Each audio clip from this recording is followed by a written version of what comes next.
Buenas, bienvenidos a otro episodio de este podcast llamado Derecho y Turismo. Después de un tiempito hemos vuelto y con un tema que quizás varios lo habrán visto por ahí, ni hablar los abogados, ni los colegas que yo conozco, que hace no mucho, para ser exactos, fines de julio por ahí, salió una sentencia contra la agencia de viajes conocida como Almundo.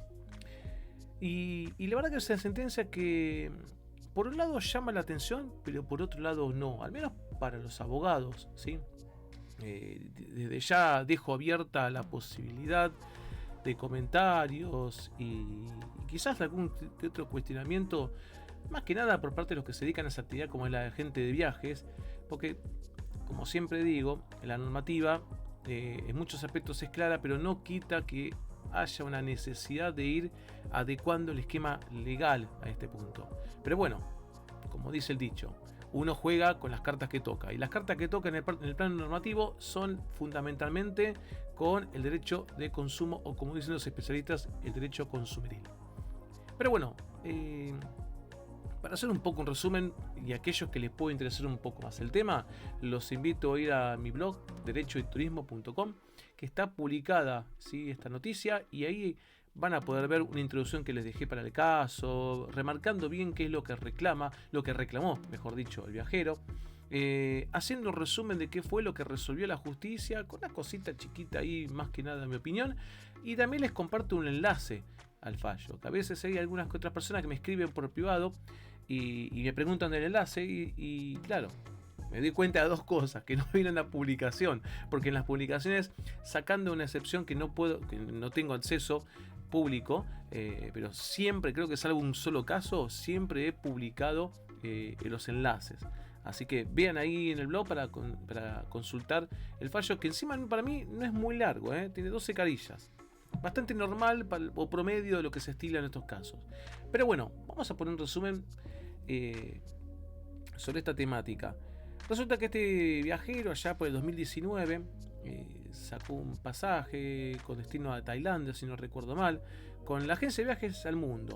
Generalmente no me gusta nombrar a las empresas, pero cuando se tratan de casos judiciales que ya están tratados y demás, ya es de público conocimiento, ahí no hay ningún problema. Con la agencia de viajes Almundo.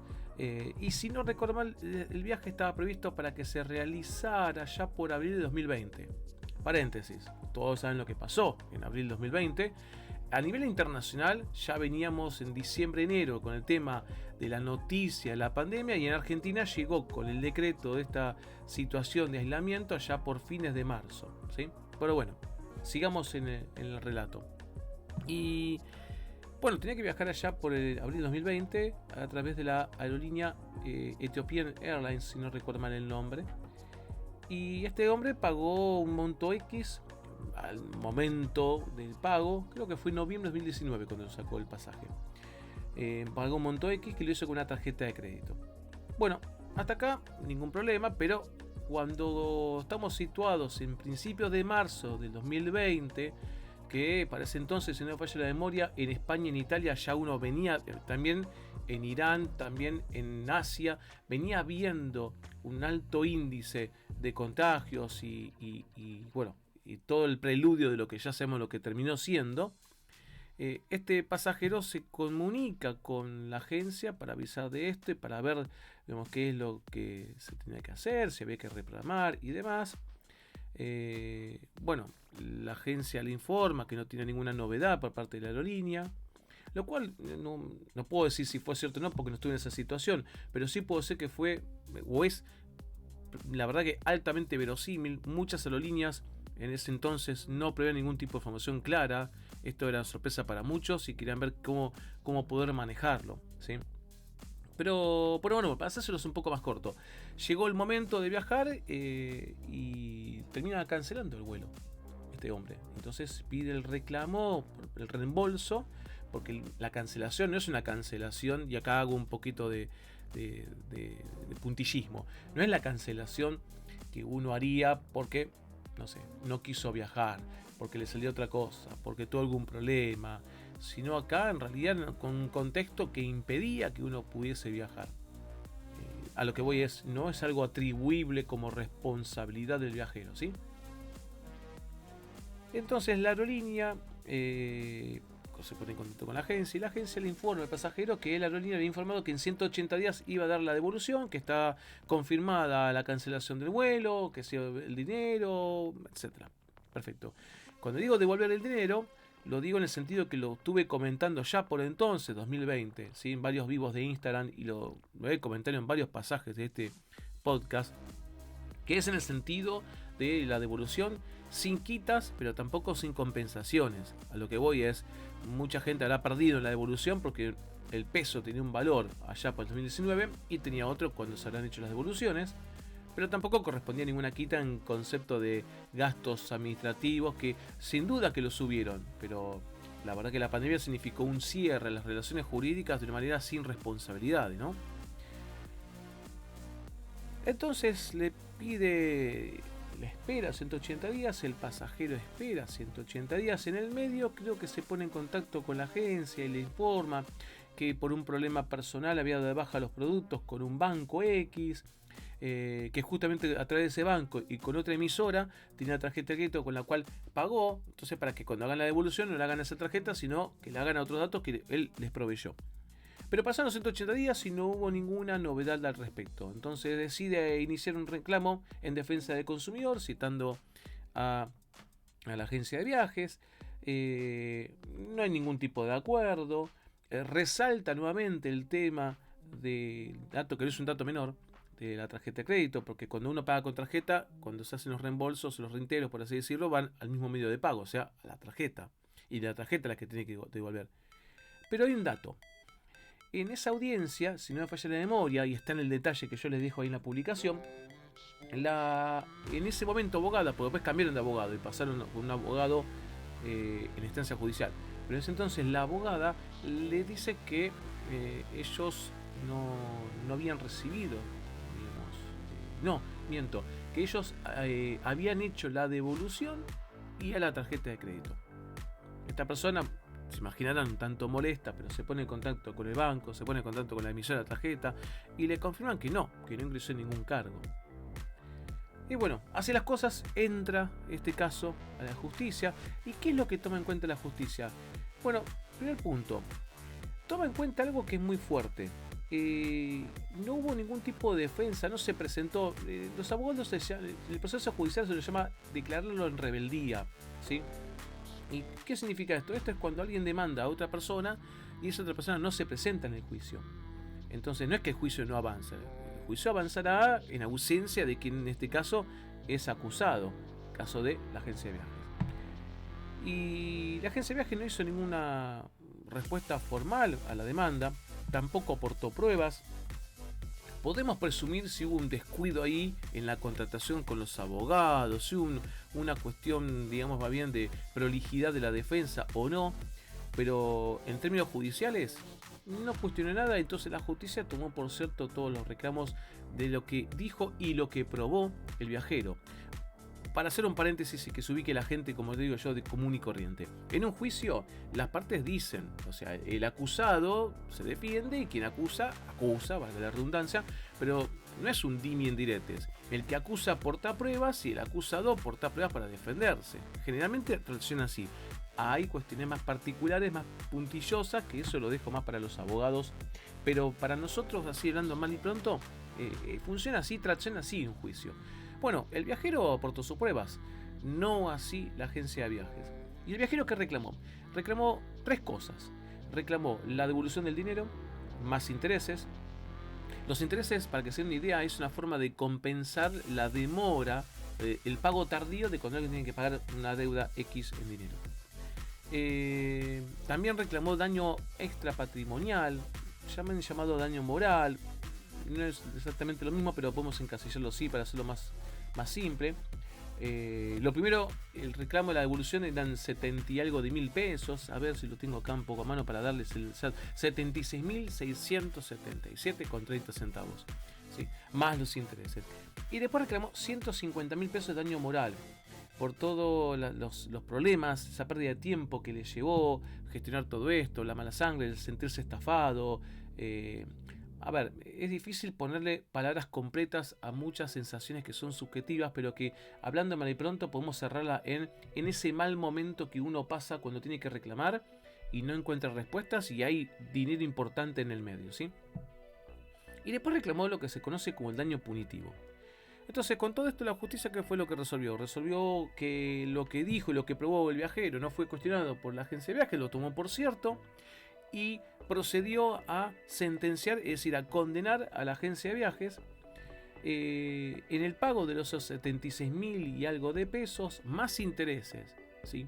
Que los intereses, si alguno quiere chusmear, generalmente son referentes a la tasa activa de un banco público, en este caso el Banco Nación. Tasas activas que no son capitalizables, ¿sí? Y con el caso de los daños extrapatrimoniales también los condenó justamente a los 150.000 pesos, más intereses. Pero el juez entendió que no correspondía al daño punitivo con una especie de sanción complementaria, por así decirlo, que está previsto en la Ley de Defensa del Consumidor, pero es, digamos, a criterio de los jueces, y en este caso el juez entendió que no correspondía ese pago.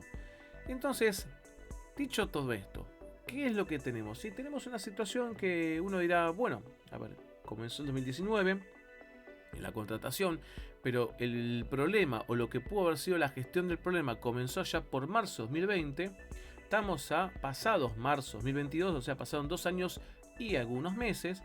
Yo desconozco si eso es un sentido de ganancia para los profesionales del derecho que asesoraron a la agencia de viajes o para la agencia de viajes. Y un dato que, perdón, hago un paréntesis que me olvidé de remarcarlo. Que también se comprobó que, y lo mencionó, que la aerolínea hizo la devolución del dinero a la agencia. Entonces, la aerolínea devolvió el dinero a la agencia no devolvió el dinero al viajero, dijo en un momento que lo había hecho al medio de pago que no quedó demostrado. De hecho, el banco y la tarjeta dijeron que no les ingresó ningún cargo al respecto, con lo cual esto acentúa encima la mala fe de la agencia en retener un dinero y no pagarlo, ¿sí? Pero bueno, siga con el comentario. Tenemos un problema que tardaron 2 años y algo en resolverse. Claro, esto después se puede apelar, el circuito jurídico quizás tendrá un camino más adelante, pero lo cierto es que desde mi perspectiva creo que a veces las bombas hay que desactivarlas, o es conveniente desactivarlas. Y en este punto creo que una buena gestión o una adecuada gestión del problema, en ver con el viajero de qué manera poder devolver el dinero, proceder a devolver el dinero, que seguramente no es lo correspondiente, no es lo prolijo, pero a veces puede ser pragmático, decirle, mira, lo podemos devolver en cuotas, pero demostrar una intención de acercarse al pedido del viajero cuando debemos saber, digo debemos saber porque capaz que alguien no lo sabe, pero debemos saber qué es lo correspondiente desde el punto de vista legal, hubiese evitado el cargo de ahora tener que pagar los 76.000 que eran objeto inicial de reembolso, porque no nos olvidemos que allá por marzo y abril y un par de meses más adelante, en 2020, el viajero se conformaba con la devolución de los 76.677 pesos y 30 centavos, ¿sí? Pero ahora hay que sumarle intereses, desde ese momento hasta que pague. Y encima hay que sumarle 150.000 pesos. Y encima hay que sumarle los gastos del abogado, los gastos del juicio.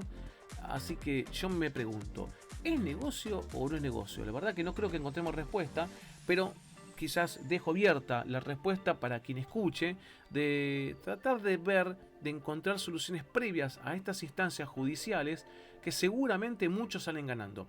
Quien reclama y también el que es reclamado, porque se ahorra tiempo, se ahorra también mala sangre y se ahorra costo económico, ¿sí? Es algo que creo que para ir reflexionando, pero como dije al comienzo, este es un fallo que tiene interesantes matices, pero que a la vez no sorprende, porque no es algo que, al menos desde mi perspectiva, y si no me creen pueden escuchar las diferentes intervenciones que hice en Instagram y en algunas jornadas que me han invitado, que están todas subidas también a mi canal en YouTube, podrán ver que ya lo venía comentando esto. Por supuesto no hablaba exactamente de esta agencia, no hablaba exactamente de 150.000 pesos, pero sí hablaba de una pandemia que era una cuestión de excusación de responsabilidad, por así decirlo, que no correspondía retener el dinero, que había que devolver el dinero, que no impide la gestión de negocio de reprogramar el viaje, pero que si tensamos la cuerda, la respuesta por default del derecho es la devolución del dinero. Bueno,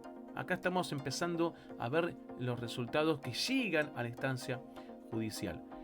Bueno, gente, espero que este video cortito, este episodio cortito, pero de un tema que me pareció muy interesante, les haya gustado. De mi parte, como siempre, agradecerles a ustedes su acompañamiento. Espero que les haya sido de interés este episodio. Sepan que pueden ampliar la temática en mi blog con la publicación que hice al respecto. Y de hecho, aprovecho, los invito a aquellos que no lo hacen, bueno, los invito a apoyarme de alguna manera en esta linda travesía, en seguirme en redes sociales. Ahí me encuentran por varios lugares. En la descripción del episodio, o depende de donde estén escuchando o viendo esto, ¿no? Si estás viendo esto por YouTube, ahí en mi cuenta tenés digamos, un enlace a todas mis redes sociales. Si fuiste a mi sitio web, hay un enlace a todas mis redes sociales en la parte del menú superior. Y si estás en alguna red social, fíjate que en general en las bios dejo un enlace a todas mis redes. Me encuentran por todos lados, por Spotify, Instagram, en Twitter, también en TikTok, que como siempre digo, les debo unos videos, en Facebook, en LinkedIn y también en YouTube. Así que nos vemos, si Dios quiere y todo sale bien, nos vemos el viernes que viene con un nuevo episodio de este podcast llamado Derecho y Turismo. Chau, cuídense mucho.